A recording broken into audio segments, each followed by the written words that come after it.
consideration.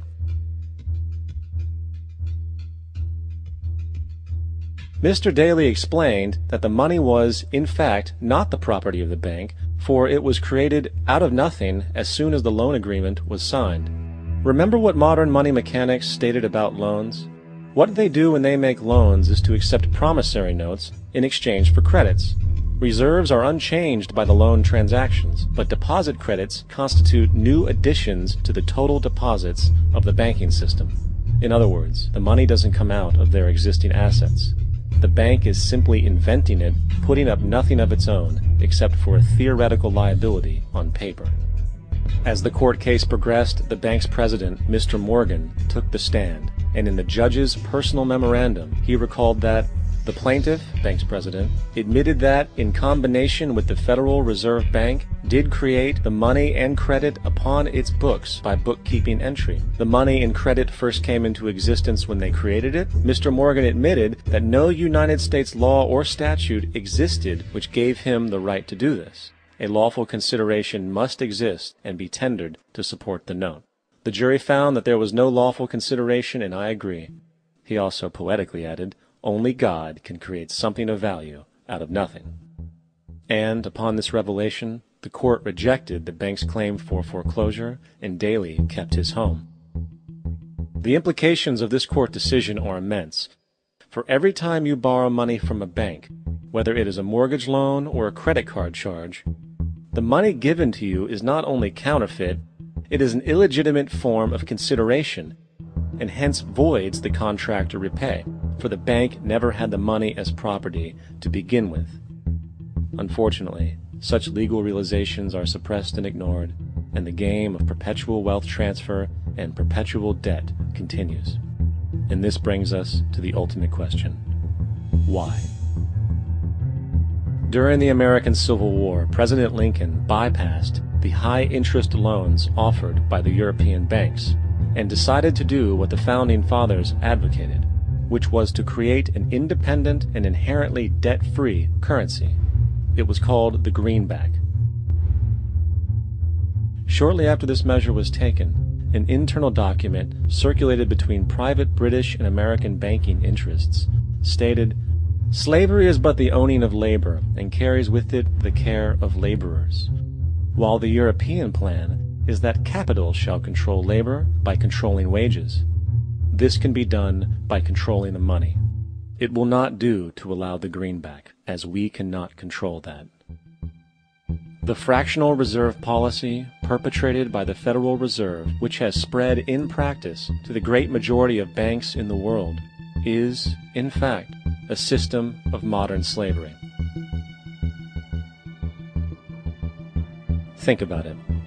Money is created out of debt. And what do people do when they are in debt? They submit to employment to pay it off. But if money can only be created out of loans, how can society ever be debt-free? It can't. And that's the point. And it is the fear of losing assets coupled with the struggle to keep up with the perpetual debt and inflation inherent in the system, compounded by the inescapable scarcity within the money supply itself, created by the interest that can never be repaid, that keeps the wage slave in line, running on the hamster wheel with millions of others, in effect powering an empire that truly benefits only the elite at the top of the pyramid.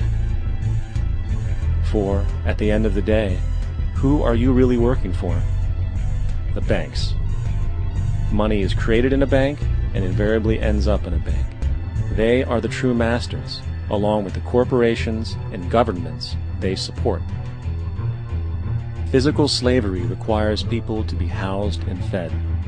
Economic slavery requires people to feed and house themselves. It is one of the most ingenious scams for social manipulation ever created, and at its core, it is an invisible war against the population. Debt is the weapon used to conquer and enslave societies, and interest is its prime ammunition.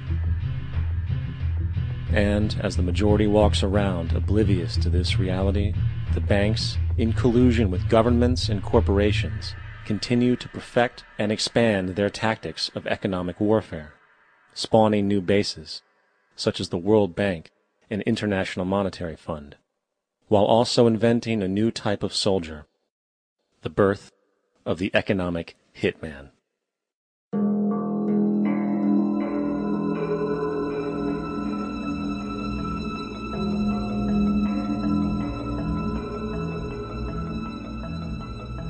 We economic hitmen really have been the ones responsible for creating this first truly global empire.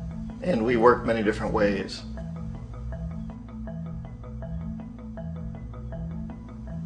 But perhaps the most common is that we will identify a country that has resources our corporations covet, like oil, and then arrange a huge loan to that country from the World Bank or one of its sister organizations. But the money never actually goes to the country. Instead, it goes to our big corporations to build infrastructure projects in that country, power plants, industrial parks, ports, things that benefit a few rich people in that country, in addition to our corporations, but really don't help the majority of the people at all. However, those people, the whole country is left holding a huge debt. It's such a big debt they can't repay it, and that's part of the plan, that they can't repay it. And so at some point, we economic hitmen go back to them and say, listen, you owe us a lot of money, can't pay your debt, so sell your oil real cheap to our oil companies. Allow us to build a military base in your country, or send troops in support of ours to someplace in the world like Iraq, or vote with us on the next UN vote. To have their electric utility company privatized and their water and sewage system privatized and sold to U.S. corporations or other multinational corporations. So there was that whole mushrooming thing, and it's so typical of the way the IMF and the World Bank work, that you put a country in debt, it's such a big debt it can't pay it, and then you offer to refinance that debt and pay even more interest. And you demand this quid pro quo, which you call a conditionality or good governance, which means basically that they've got to sell off their resources, including many of their social services, their utility companies, their school systems sometimes, their penal systems, their insurance systems, to foreign corporations. So it's a double, triple, quadruple whammy. The precedent for economic hitmen really began back in the early 50s when democratically elected Mossadegh, who was elected in Iran. He was considered to be the hope for democracy in the Middle East and around the world. He was Time Magazine's Man of the Year. But one of the things that he'd run on and began to implement was the idea that foreign oil companies needed to pay the Iranian people a lot more for the oil that they were taking out of Iran. The Iranian people should benefit from their own oil. Strange policy. We didn't like that, of course. But we were afraid to do what we normally were doing, which was to send in the military. Instead, we sent in one CIA agent, Kermit Roosevelt, Teddy Roosevelt's relative.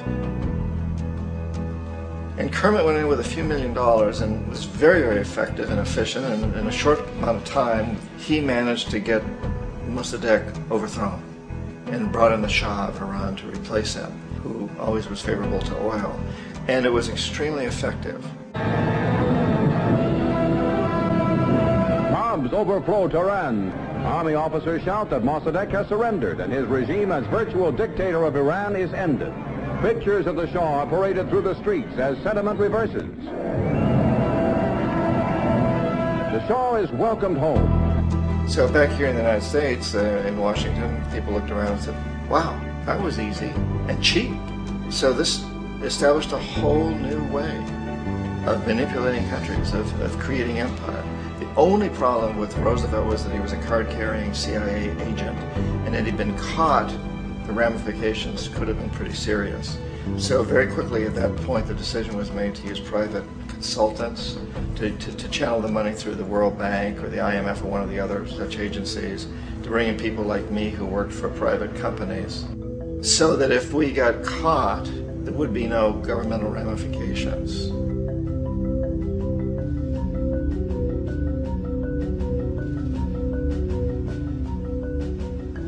When Arbenz became president of Guatemala, the country was very much under the thumbs of United Fruit Company, the big international corporations. And Arbenz ran on this ticket that says, you know, we want to get the land back to the people.